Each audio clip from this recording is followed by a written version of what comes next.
औज़ुबिल्लाहि मिनश्शैतानिर्रजीम बिस्मिल्लाहिर्रहमानिर्रहीम। मोहतरम मोहतशम हाज़िर नाज़रीन, अस्सलामु अलैकुम वरहमतुल्लाहि वबरकातुहू।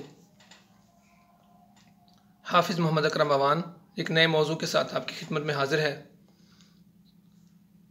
अगर आप मेरे चैनल पे नए हैं तो इसको सब्सक्राइब कर लें, वीडियो को लाइक, कमेंट और शेयर ज़रूर कीजिएगा।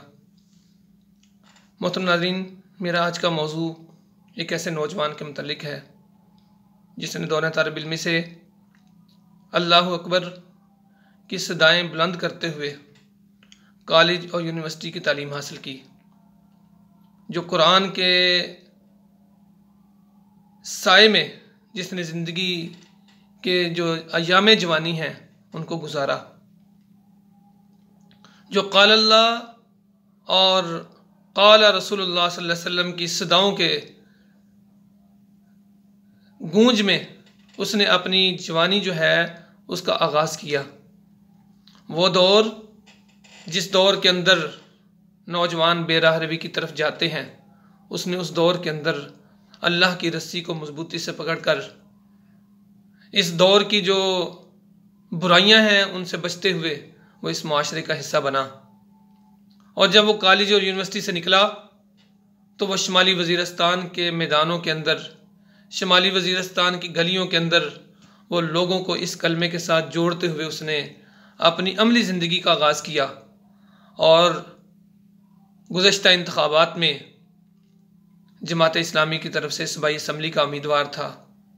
शुमाली वज़ीरिस्तान की गलियों के अंदर, कूचों के अंदर लोगों के दुखों के मदावा करने में मसरूफ़ था और वो अल खिदमत फाउंडेशन का वहाँ पे रज़ा कराना काम कर रहा था। जी, मेरी मुराद असदुल्ला दावड़ है, जो ये कह रहा था कि मेरी कौम को तालीम दो, जो ये कह रहा था कि हमें मोर्चे नहीं यूनिवर्सिटी चाहिए।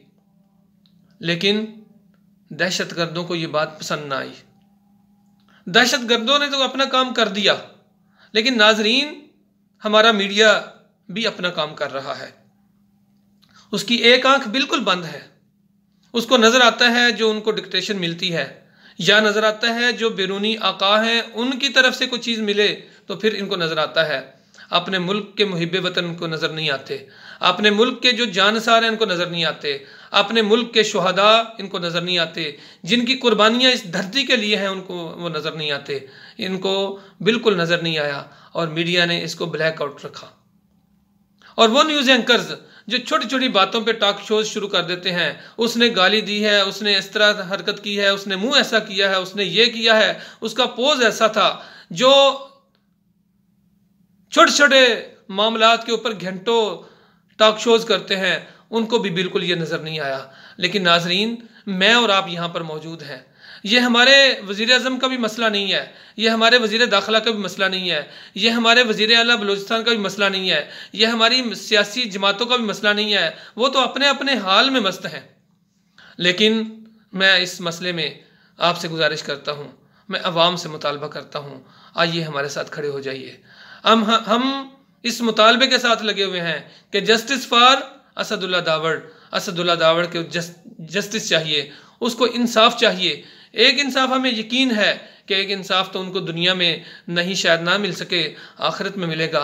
जब अपने रब की बारगाह में हम हाजिर होंगे तो वहाँ पे हर जालिम को सज़ा मिलेगी, हर कातिल को सज़ा मिलेगी। लेकिन हम चाहते हैं कि इन जालिमों को, इन कातिलों को इस दुनिया के ऊपर भी, इस दुनिया में भी उनको एक्सपोज करें। अगरचे वो पुरसुकून नहीं रहेंगे, वो सुकून की ज़िंदगी नहीं गुजार सकेंगे। ऐसा नौजवान जो अल्लाह की राह में जिसने अपनी ज़िंदगी उसने वक्फ की हो, ऐसे इंसान की मौत जो है, ऐसे इंसान का कत्ल छुप नहीं सकेगा। वो लोग अल्लाह के दीन के दाई थे, वो अल्लाह के दीन की राह के मुसाफिर थे, उनका कत्ल छुप नहीं सकेगा। लेकिन हमारा किरदार क्या है? आइए हम अपना किरदार अदा करें। सोशल मीडिया के ज़रिए से इनको बावर कराएं। हम अपने वज़ीर आज़म को भी बावर कराएं, हम वज़ीर दाखिला को भी बावर कराएं,